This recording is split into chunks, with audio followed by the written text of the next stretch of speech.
माँ, मैं आपको बता रहा हूँ कि सानिया के अलावा मैं अपनी ज़िंदगी में किसी और लड़की को शामिल नहीं करूँगा, चाहे आप मुझे कितना भी मजबूर क्यों न करें। मैं उसे सच्चे दिल से प्यार करता हूँ और उसके अलावा मैं किसी और को अपनी ज़िंदगी में शामिल नहीं कर सकता। भगवान के लिए मेरे हाल पर दया करें। आप क्यों एक माँ होकर मेरी दुश्मन बनी हुई हैं? वो तड़प कर बोला था। मेरा बेटा मेरे सामने खड़ा होकर किसी लड़की की खातिर मुझसे बगावत कर रहा था और ये मेरी गैरत को गवारा नहीं था। मेरा बस नहीं चल रहा था कि उस लड़की का कत्ल कर दूं, क्योंकि उसकी वजह से मेरी औलाद मेरे खिलाफ हो गई थी। ये वही औलाद थी जो मेरी हर बात पर चुपचाप सिर झुका दिया करती थी, लेकिन आज एक अजनबी लड़की की खातिर मेरे सामने खड़ा हो गया था मेरा बेटा। मैं अपने बेटे की तरफ देखते हुए बोली, अगर तुम्हें सानिया से शादी करनी है तो फिर तुम्हारा मुझसे कोई संबंध नहीं रहेगा। तुम क्यों इतने ज़्यादा उस लड़की के लिए मरे जा रहे हो? ना वो बहुत ज़्यादा खूबसूरत है और ना ही उसका कोई बैकग्राउंड है। तुम एक अमीर बाप के बेटे हो, अपनी हैसियत को समझो। जबकि मेरा बेटा मेरी तरफ देखकर बोला, आपके लिए सिर्फ पैसा ही मायने रखता है। मैं उसकी खूबसूरती और उसके पैसों के लिए उससे प्यार नहीं करता। मुझे उसकी सूरत नहीं, उसकी सीरत पसंद है। वो लड़की बहुत अच्छी है। उसके लिए रिश्ते अहमियत रखते हैं, ना कि पैसा और दौलत। जबकि मैं गुस्से से बोली, तो फिर ठीक है, सानिया और मुझ में से किसी एक को चुन लो और जो तुम्हें सही लगे उसके साथ अपनी ज़िंदगी गुजार लो। मेरा बेटा मुझे एक नज़र देखकर वहाँ से चला गया था। मुझे नहीं पता कि उसका फैसला क्या होने वाला था, लेकिन मैं दिल ही दिल में भगवान से प्रार्थना कर रही थी कि वो सानिया का साथ न चुने। मुझे उस सानिया नाम की लड़की से सख्त नफरत थी। अगर मेरे ऊपर एक खून माफ़ होता तो मैं उस लड़की का कर देती। मेरा एक ही बेटा था जिससे मैं बहुत प्यार करती थी। वो मेरी पूरी कायनात था। मेरे पति के देहांत के बाद वही मेरा अकेला सहारा था, जिसके खोने के एहसास से ही मेरी जान निकल जाती थी। आज मैंने उसे कह तो दिया था कि तुम मुझे और सानिया में से किसी एक को चुन लो, लेकिन ये कहने के बाद मुझे अपना आप ख़त्म होता महसूस हो रहा था। मुझे डर लग रहा था कि अगर मेरे बेटे ने सानिया का साथ चुन लिया तो मेरा क्या होगा, और ये सोच कर ही मेरी जान निकल रही थी। काफ़ी देर तक मैं लॉन्ज में बैठी भगवान से प्रार्थना करती रही कि वो उस डायन को भूल जाए, लेकिन हर बार की गई प्रार्थनाएं स्वीकार नहीं होती। मेरी प्रार्थनाएं भी बेअसर हो गई थीं। शायद सानिया और राहुल की दुआओं में असर था और मेरी दुआएं बेअसर थीं। थोड़ी देर बाद मेरा मोबाइल बजने लगा। मैंने देखा तो किसी अनजान नंबर से कॉल आ रही थी। मैं इस कॉल को नज़रअंदाज कर देना चाहती थी। फिलहाल मैं परेशान थी, लेकिन बार बार बजते फ़ोन ने मुझे उसे उठाने पर मजबूर कर दिया। जैसे ही मैंने फ़ोन कान से लगाया, सामने वाले की बात सुनकर मेरे पैरों तले से ज़मीन निकल गई थी। मैं कभी सपने में भी नहीं सोच सकती थी कि मेरा जज्बाती बेटा ये कदम उठाएगा। मेरी आंखों से आंसू बहने लगे थे। मुझे अपने हाथ पैर कांपते हुए महसूस हो रहे थे। आगे से जो बात मैंने सुनी थी वो मुझे मारने के लिए काफ़ी थी। मेरा एक ही तो बेटा था। उसके अलावा इस दुनिया में मेरा कोई रिश्तेदार भी नहीं था जिससे मैं अपना सुख दुख बांट लेती। मुझे कॉल करके बताया गया था कि आपके बेटे का बहुत बुरा एक्सीडेंट हुआ है, उसे अस्पताल में भर्ती कर दिया गया है। आप फ़ौरन पहुंच जाएं, वरना देर हो जाएगी। मैंने जल्दी से खुद को संभाला और नौकरों को बताकर मैं अस्पताल पहुंच गई थी। मेरे पति जाते जाते हमारे लिए एक अच्छा कारोबार छोड़ गए थे, जिसे शुरू में मैंने संभाला था, और फिर जैसे ही मेरा बेटा समझदार हुआ उसने अपने बाप के कारोबार को आसमान तक पहुंचा दिया था।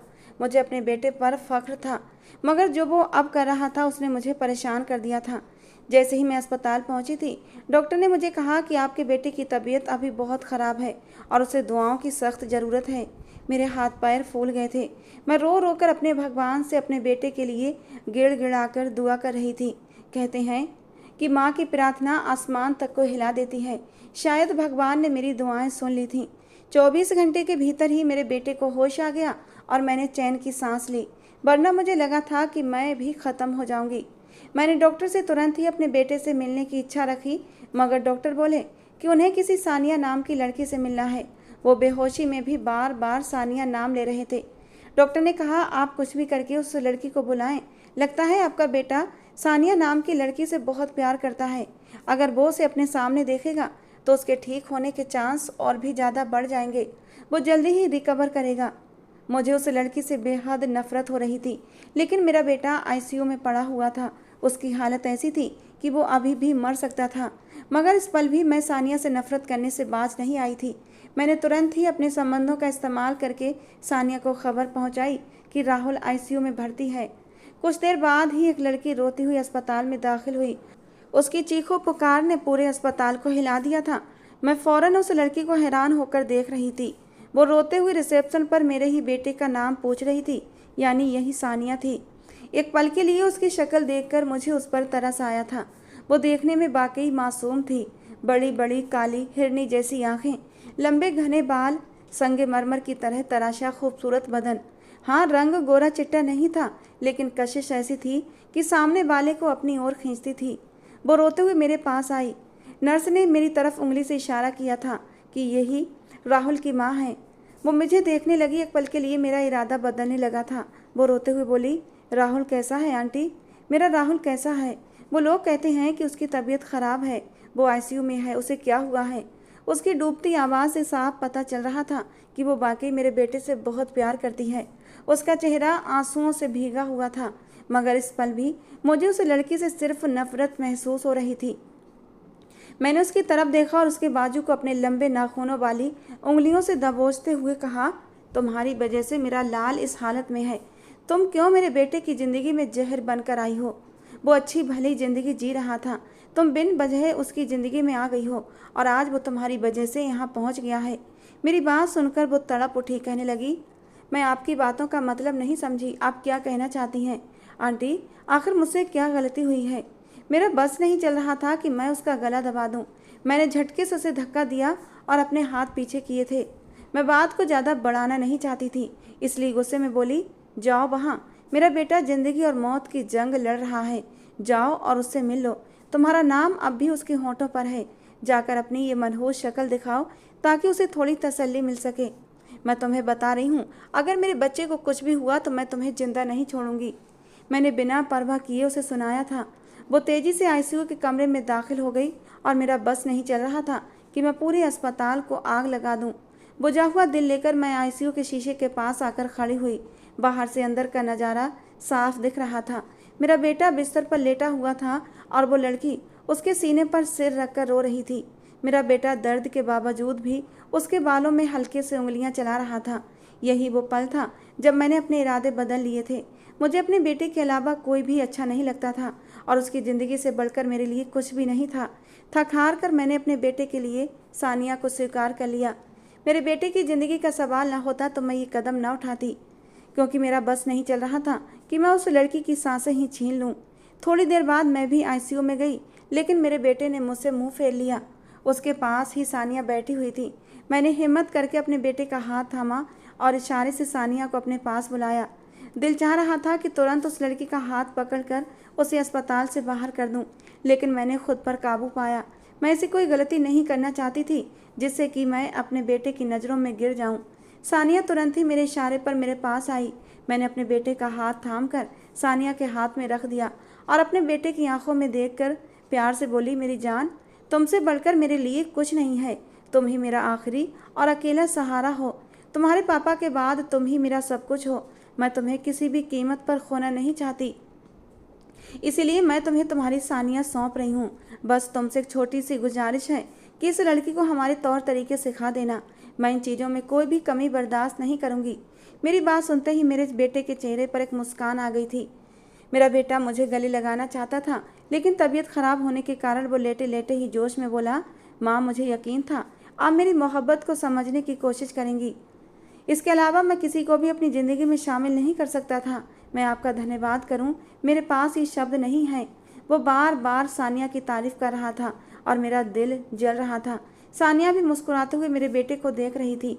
थोड़ी देर बाद वो घर अपने चली गई थी और मैं आराम करने के लिए अपने घर आ गई। कपड़े वगैरह बदलने के बाद जब मैं दोबारा अस्पताल पहुंची तो जो सामने का मंजर था, मेरा बस नहीं चल रहा था कि उसी वक्त सब कुछ तहस नहस कर दूं। सानिया के घर वाले मेरे बेटे के आसपास बैठे हुए थे। उसकी माँ मेरे बेटे के बालों में हाथ फेर कर उस पर अपनी ममता लुटा रही थी।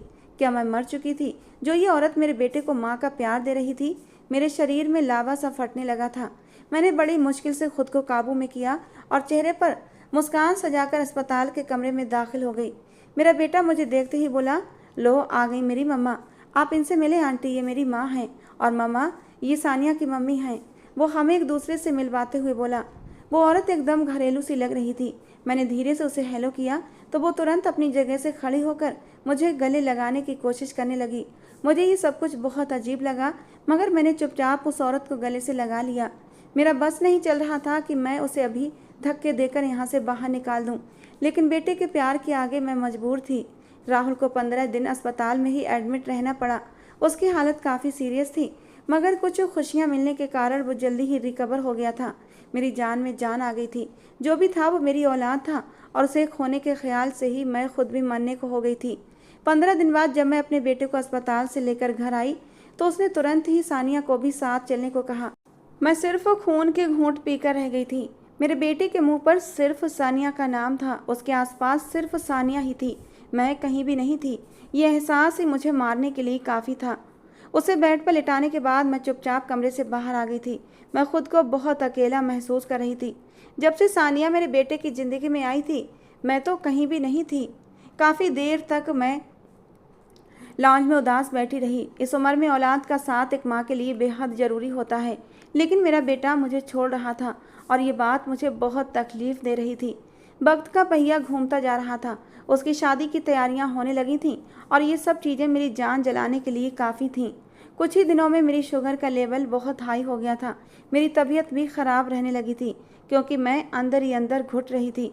मैं अपने बेटे की शादी किसी गरीब घर में करना नहीं चाहती थी, मगर मेरी औलाद ये समझना ही नहीं चाहती थी। आज मेरी ज़िंदगी का सबसे बुरा दिन था। आज मेरे बेटे की बारात थी। मैंने काले रंग की साड़ी पहन रखी थी।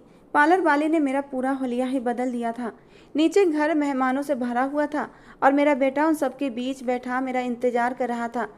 जब सब तैयार हो गए तो मैंने दिल को तसल्ली दी कि कोई बात नहीं, अगर आज ये लड़की मेरे घर आ रही है तो कल इसी घर से इसे धक्के मार कर भी मैं ही निकालूंगी। ये सोच मुझे सुकून दे रही थी। मैंने अपने कदम नीचे की ओर बढ़ाए। मुझे देखते ही सब खड़े हो गए।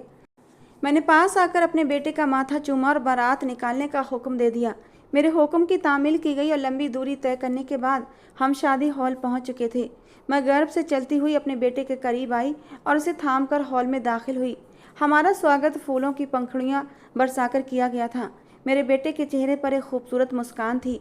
मैंने एक नज़र उसके चेहरे पर डाली और फिर चुपचाप अपनी निगाहें सामने जमा लीं। थोड़ी ही देर में शादी संपन्न हुई। लोग खाना खाना शुरू कर चुके थे, लेकिन मैंने फ़ौरन ही विदाई की मांग कर दी। मेरे बेटे की सास मुझे रोकना चाहती थी, लेकिन मैंने हाथ उठाकर उन्हें आगे कुछ भी बोलने से रोक दिया। अब मैं आगे किसी की भी नहीं चलने दे सकती थी। अगर आज मेरी बात नहीं मानी जाती तो यकीनन मेरा बेटा मुझे हमेशा दबाता रहता। मैंने अपने बेटे की ओर देखकर गुस्से में कहा, अगर तुम 10 मिनट के अंदर लड़की को लेकर गाड़ी में नहीं बैठे तो याद रखना, मैं अकेली ही घर चली जाऊंगी और फिर तुम अपनी दुल्हन को लेकर अकेले घर आ जाना। ये कहकर मैं वहाँ एक पल भी नहीं रुकी थी। मुझे एक मान था कि मेरा बेटा मेरा मान कायम रखेगा। सच में 10 मिनट बाद ही वो लोग दुल्हन के साथ दरवाजे तक पहुँच गए थे, जबकि मेरी आंखों में एक बार फिर से गर्व का रंग आ चुका था। मेरा बेटा दुल्हन को गाड़ी में बिठा रहा था। मैं अपनी गाड़ी में बैठी ये सब देख रही थी। उनकी गाड़ी चलने से पहले ही मैंने ड्राइवर को घर चलने का इशारा कर दिया। मैंने अपनी गाड़ी से अपने बेटे का हक्का बक्का चेहरा देखा था। यकीनन उसे मेरे इस रिएक्शन की बिल्कुल उम्मीद नहीं थी। मैंने सोच लिया था कि मैं इस लड़की को पल पल ये एहसास दिलाऊंगी कि उसने हमारे यहाँ शादी करके कितनी बड़ी गलती की है। उसे इसका खमियाजा भुगतना पड़ेगा। थोड़ी दूरी के बाद ही मैं घर पहुँच गई थी। मेरे घर में दाखिल होते ही मेरे बेटे की गाड़ी भी पोर्च में रुकी थी। कहने को तो हमारी बहुत सी रस्में थीं जो मुझे हर हाल में निभानी थीं, लेकिन जब मैंने इस लड़की को अपनी बहू माना ही नहीं था तो मैं किस हिसाब से उसकी रस्में निभाती। इसीलिए चुपचाप अपने कमरे में जाने लगी थी। मैं 2-4 सीढ़ियाँ ही चढ़ी थी कि मेरा बेटा पीछे से अंदर आया और ऊंची आवाज़ में बोला, माँ कहाँ जा रही हैं आप? रस्में अदा नहीं करनी आपको? अपने बेटे की आवाज़ पर मैंने एक नज़र उस पर डाली और बिना कुछ बोले अपने कमरे में चली गई। यकीनन वो पीछे एक पल के लिए मुरझा गया होगा। उसे मेरे अंदाज से तकलीफ़ पहुंची होगी, लेकिन मैं मजबूर थी। मैं उस लड़की के हाथों खुद की बेइज्जती नहीं करवाना चाहती थी। कमरे में आकर मैं खुलकर हंसी थी। मुझे लगा कि मैंने बिल्कुल सही किया। मुझे ऐसा करके सुकून मिला था। मैं फ़ौरन ही वॉशरूम जाकर अपने कपड़े बदलने लगी। कपड़े बदलकर जैसे ही मैं बाहर आई, मेरा बेटा सामने सोफे पर बैठा हुआ था। मैं अच्छी तरह जानती थी कि वो किस लिए आया है। मैं चुपचाप अपने बाल ड्रायर से सुखाने लगी। वो मुझे देखते हुए बोला, माँ जो आपने हॉल में किया वो बिल्कुल भी ठीक नहीं किया। मुझे वो सब बहुत बुरा लगा और सानिया को भी बहुत बुरा लगा। आपको ये सब तमाशा बहा नहीं करना चाहिए था। मैंने बेटे की ओर देखते हुए कहा कि कितना कुछ तो मैं तुम्हारे लिए कर रही हूँ, अब तुम क्या चाहते हो कि मैं उनके पैर धो धो कर पीऊँ? मैंने तो न कर कहा। अचानक वो खड़ा हुआ, मेरी आंखों में देखते हुए बोला, माँ, मैं आपसे बस इतना कहूँगा कि सानिया मेरी बीवी है, बस इस बात का ध्यान रखिएगा। मैं आपसे कोई और बहस नहीं करना चाहता, क्योंकि मुझे पता था आप जरूर ये तमाशा लगाएंगी और मुझे बहुत अफसोस हुआ है। अगर मेरे बाबा जिंदा होते तो आप ऐसा कभी नहीं करती। ये कहते हुए उसकी आंखों में साफ साफ आंसू झलक रहे थे। एक पल के लिए मुझे अफसोस हुआ, लेकिन मैं फौरन कड़ाई से पेश आई। वो कहने लगा, खैर, मुझे वो अंगूठी दे दें जो मैंने आपके पास अपनी दुल्हन की मुंह दिखाई के लिए रखवाई थी। मुझे मालूम था कि आखिर में वो उसी चीज़ की मांग करेगा। मैंने उसकी ओर देखकर फौरन कहा कि मेरे पास तुम्हारी कोई अमानत नहीं है। वो फौरन ही चिढ़कर बोला, माँ, ये क्या बात हुई? मैंने आपके पास अपनी अमानत रखवाई थी, आप ऐसा नहीं कर सकती। बेशक आपका और मेरी दुल्हन का नहीं बनता, आपके दोनों के बीच बहुत मतभेद हैं, लेकिन मेरे साथ ऐसा मत करें। मैं चुपचाप पलंग पर आकर लेट गई और अपनी आंखें बंद कर लीं, और इसका साफ मतलब था कि मैं फ़िलहाल तुमसे बात करना नहीं चाहती। काफ़ी देर तक वो मेरे सिर पर खड़ा मेरे जवाब का इंतज़ार करता रहा, लेकिन मैंने अपने साइड लैंप को बंद करके ये बात जाहिर कर दी कि मेरी तरफ से इनकार है। वो बुझा हुआ दिल लेकर कमरे से बाहर चला गया। मैं जानती थी कि ये रात उसके लिए बहुत अहम है। मुझे ये सब नहीं करना चाहिए था, मेरी एक ही तो औलाद थी, मगर अपने गुस्से में मैं सब कुछ बर्बाद करती जा रही थी। वो रात मेरे लिए बहुत सुकून भरी थी। मैंने सोच लिया था मैं इस लड़की का जीना हराम कर दूंगी, उसे हर चीज़ के लिए तरसाऊंगी। मुझे मालूम था कि ये गरीब घराने की लड़कियां ऐसी ही होती हैं, अमीर लड़कों को अपनी अदाओं के जाल में फंसाती हैं और फिर शादी करके उनकी जायदाद को लूटती हैं। मगर मैं अभी जिंदा थी, मैं मरती मर जाती, लेकिन अपने बेटे की जायदाद को इस तरह बर्बाद होते नहीं देख सकती थी। वो रात कतरा कतरा करके पिघलती जा रही थी। अगली सुबह सूरज उगते ही मेरी आँख खुल गई। मैं जानबूझकर नीचे नहीं गई थी। मैंने अपना नाश्ता भी अपने कमरे में मंगवा लिया था। जैसे ही वे दोनों जागे, सीधा मेरे कमरे में आए थे। मुझे उम्मीद थी और मेरा बेटा मेरी उम्मीद पर खरा उतरा था। मैंने एक नज़र उन दोनों के वजूद पर डाली और अपनी बाहें फैला दी। मेरा बेटा फौरन मुस्कुराकर मेरी बाजुओं में समा गया था। बेशक मुझे उस लड़की से बहुत सारे मतभेद थे, लेकिन मैं अपने बेटे से बहुत प्यार करती थी। उसी के लिए आज की सुबह का बहुत ज़्यादा मतलब था। मैं उसकी रात तो थोड़ी बहुत ख़राब कर ही चुकी थी, मगर अब मैंने सोच लिया था कि उसकी सुबह ख़राब नहीं करूँगी। और मेरा एक और प्लान भी था। मुझसे मिलने के बाद उसने अपनी बीवी को भी मेरे पास आने का इशारा किया, मगर मैंने फ़ौरन ही हाथ उठाकर इशारा कर दिया कि मैं सिवाय तुम्हारे किसी और से मिलने की इच्छा नहीं रखती। उसने मुझे हैरान होकर देखा, जबकि मैं उससे नज़रें हटा चुकी थी। मैं फ़ौरन बोली, जाओ नाश्ता वगैरह करो, शाम को तुम्हारा रिसेप्शन है। और सानिया, तुम अपने घर वालों को थोड़ा समझा देना कि शाम में मेरे बहुत ख़ास मेहमान होंगे, इसलिए कोई भी बदतमीजी नहीं होनी चाहिए। ख़ासकर उनसे कह देना कि अपनी ड्रेसिंग का ध्यान दें, इज्जत का मामला है। मैंने ये कहकर सानिया की तरफ देखा। उसकी आंखों में आंसू थे, मगर वो कुछ बोली नहीं थी। मैंने अपने बेटे को साथ में नाश्ता करने का ऑफ़र दिया तो वो सानिया को भी बैठने के लिए बोलने लगा, जबकि मैं फ़ौरन बोली, एक काम करो राहुल, तुम नीचे चले जाओ। मुझे नहीं लगता कि इसे हमारे साथ, ख़ासकर मेरे साथ बैठकर नाश्ता करना चाहिए। मैं काफ़ी हिकारत से बोली थी, जबकि राहुल फ़ौरन बोला, माँ, अब बहुत हो गया, आप हद से बढ़ रही हैं, ये अच्छी बात नहीं है, नई दुल्हन है वो। तभी मेरा दिमाग एक पल में घूम गया था और मैंने फ़ौरन ही अपनी आंखों में झूठे आंसू लाते हुए कहा, यानी तुम अपनी बीवी के सामने अपनी माँ को जलील करोगे? यही दिन देखने के लिए मैंने तुम्हें बड़ा किया था। सही है राहुल, अब ये वक्त भी आना था मुझ बूढ़ी औरत पर। मेरे इमोशनल करते ही वो मेरे पास आ गया। मुझे मालूम था मेरे बेटे की कमजोरी मेरे आंसू थे। वो फ़ौरन मुझे अपने साथ लगाते हुए नरम शब्दों में बोला, ऐसी बात नहीं है माँ, मैं तो बस तमीज़ से ऐसा बोल रहा था। खैर, हम दोनों ही नीचे चले जाते हैं, आप आराम से नाश्ता करें। वो मेरे गाल पर प्यार करके सानिया का हाथ थामे नीचे चला गया, जबकि मैंने गुस्से से अपनी ट्रे को दूर धकेल दिया। वक्त अपनी रफ्तार के अनुसार गुजरता जा रहा था। रिसेप्शन की रस्म भी खैरियत से पूरी हो गई थी। दिन अपनी रफ्तार से मुताबिक गुजरते जा रहे थे। मैंने घर में रहना थोड़ा कम कर दिया था, क्योंकि अगर मैं घर में रहती तो मेरा बीपी बढ़ ही जाता था। मगर जब मैं रात को घर आती और अपने बेटे के साथ सानिया को देखती तो मेरा बस नहीं चलता था कि सब चीज़ें तहस नहस कर दूं। मेरे बेटे को ना तो बिजनेस में कोई फ़ायदा हुआ था, ना ही हमें कोई दहेज मिला था। बस ज़िंदगी जैसी थी वैसी ही गुजर रही थी। राहुल और सानिया की शादी को 2 महीने गुजर चुके थे और इन 2 महीनों के दौरान मैंने जो कुछ भी सहा था वो और मैं मेरा भगवान ही जानते हैं। मेरा इकलौता बेटा एक गरीब घर की लड़की के इश्क में पागल हो रहा था।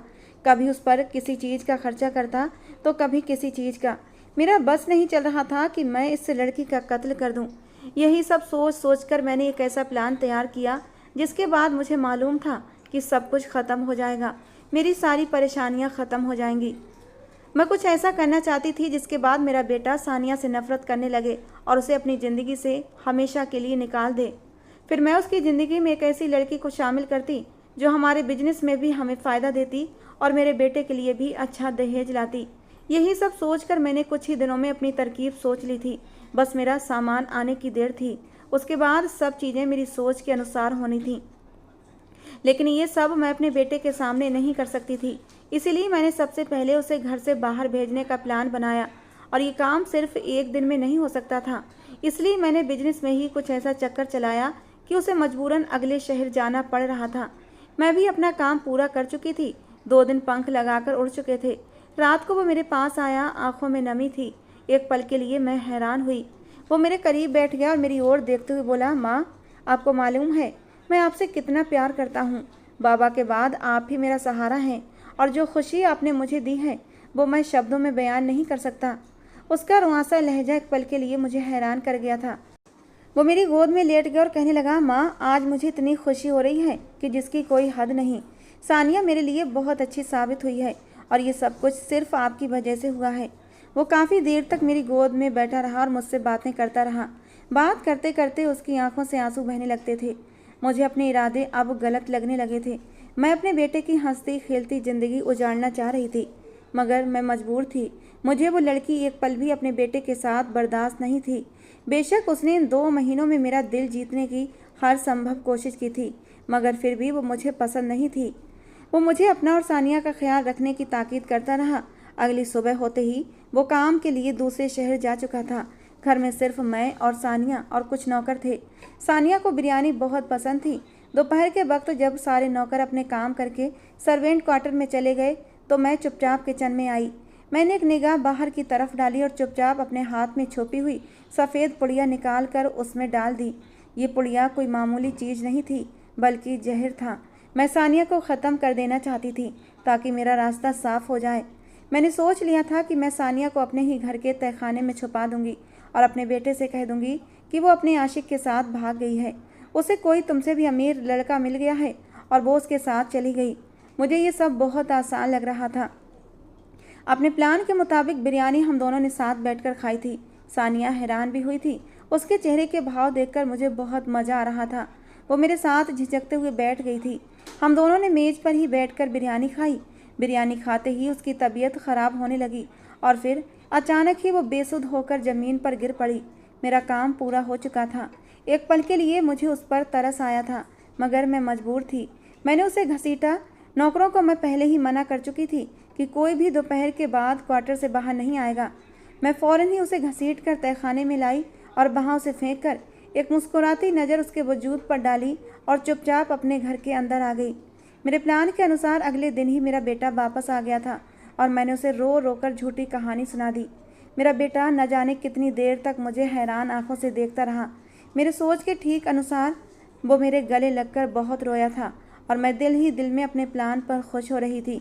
वक्त गुजरता जा रहा था और मेरी ज़िंदगी फिर से खुशहाल हो गई थी। सानिया नाम की मुसीबत मेरी ज़िंदगी से निकल गई थी। मेरा बेटा अपने कमरे तक ही सीमित हो गया था। मुझे मालूम था कुछ दिन तक तो ये सब होना ही था, इसलिए मैंने भी उसे उसके हाल पर छोड़ दिया था। इस घटना के 2 दिन बाद अचानक मुझे अपने बेटे के कमरे से किसी लड़की की हंसने की आवाज़ आई। एक पल के लिए मेरा दिल कांप गया। मैं हैरान हो गई थी क्योंकि आवाज़ जानी पहचानी थी। मैं डरे सहमे कदमों से अपने बेटे के कमरे के पास आई और सामने का नज़ारा देखकर मेरी जान सूख गई थी।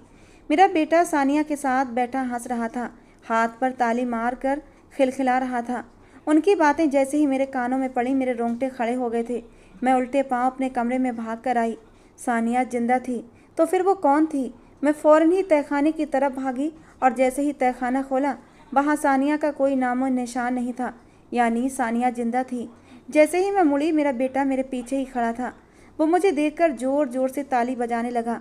वो मेरी तरफ देखकर बोला, माँ, हर चीज़ की उम्मीद थी आपसे, मगर इस चीज़ की नहीं। आप ऐसा करने के बारे में सोच भी कैसे सकती हैं? माँ, सानिया मेरी ज़िंदगी है, मैं उसके बिना जी नहीं सकता।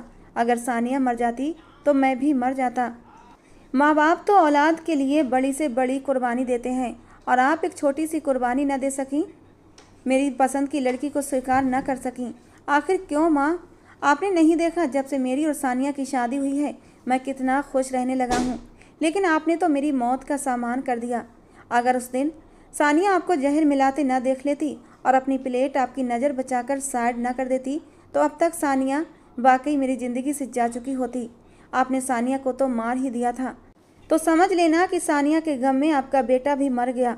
अब आप अकेले इस महल जैसे घर में रहें, क्योंकि मैंने सोच लिया है कि मैं सानिया के साथ अलग घर में शिफ्ट हो जाऊंगा। आपको आपका ये बड़ा घर और कारोबार सब चीज़ें मुबारक हों। मैं कुछ कहती इससे पहले ही मेरा बेटा सानिया का हाथ थामकर मुझे वहीं अकेला छोड़कर चला गया। यानी उस दिन सानिया ने मुझे जहर मिलाते हुए देख लिया था, तभी वो बच गई थी। मुझे याद आया, उस दिन खाना खाते हुए सानिया ने कहा था कि रायते में नमक थोड़ा कम है, और मैं वही लेने किचन में आ गई थी। उसी समय सानिया ने जहर वाला खाना साइड कर दिया था और अपने लिए दूसरा खाना निकाल लिया था। अब मेरे पास कुछ भी नहीं बचा था, मैं बिल्कुल अकेली रह गई थी। अकेलापन मुझे जीने नहीं देता था। मेरा कसूर सिर्फ यही था कि मैं अपने बेटे से बहुत प्यार करती थी, लेकिन मैं खुदगर्ज हो गई थी। मैंने अपने बेटे की खुशी नहीं देखी, बस ये देखा कि मेरा बेटा मेरे अलावा किसी और को इतनी अहमियत दे रहा है। मैं तो सिर्फ ये चाहती थी मेरा बेटा सिर्फ मेरी हाँ में हाँ मिलाए और मेरी पसंद की लड़की से शादी करे, क्योंकि बचपन से यही तो होता आया था। कभी उसने मेरी बात को ना नहीं किया था और मैं उसकी ना सुनने की आदी नहीं थी। और आज जब उसने अपनी ज़िंदगी का इतना बड़ा फैसला खुद कर लिया था तो मेरे अंदर नफरत का जहर भर गया था। मेरा बेटा अपनी एक अलग दुनिया बसाना चाहता था। शायद वो मुझसे बेहतर था। वो अमीर और गरीब में फ़र्क नहीं करता था, जबकि मैं यही तो करती आई थी। अब मैं बिल्कुल अकेली हो गई थी। मेरी तबीयत भी ख़राब रहने लगी थी। मेरे लबों पर सिर्फ एक ही बात रहती कि मेरा बेटा मुझे लौटा दो। मेरे नौकर उसे खबरें पहुंचा रहे थे और कारोबार भी ठप होता जा रहा था। और एक दिन सानिया खुद ही मेरे घर चली आई। वो घर में आना नहीं चाहती थी। बहुत हिचकिचाते हुए वो घर के अंदर आई थी। यकीनन वो डर रही थी। उसे देखते ही मैं दौड़कर उसके पास आई थी, उसके हाथ थाम लिए। मैंने कहा, सानिया, मुझे मेरा बेटा वापस कर दो। वापस आ जाओ इस घर में, मैं अकेली पागल हो जाऊंगी। वो मुझे अपने कदमों से उठाने की कोशिश कर रही थी और साथ में ये भी कह रही थी, मम्मी जी, आप मुझे शर्मिंदा मत करें।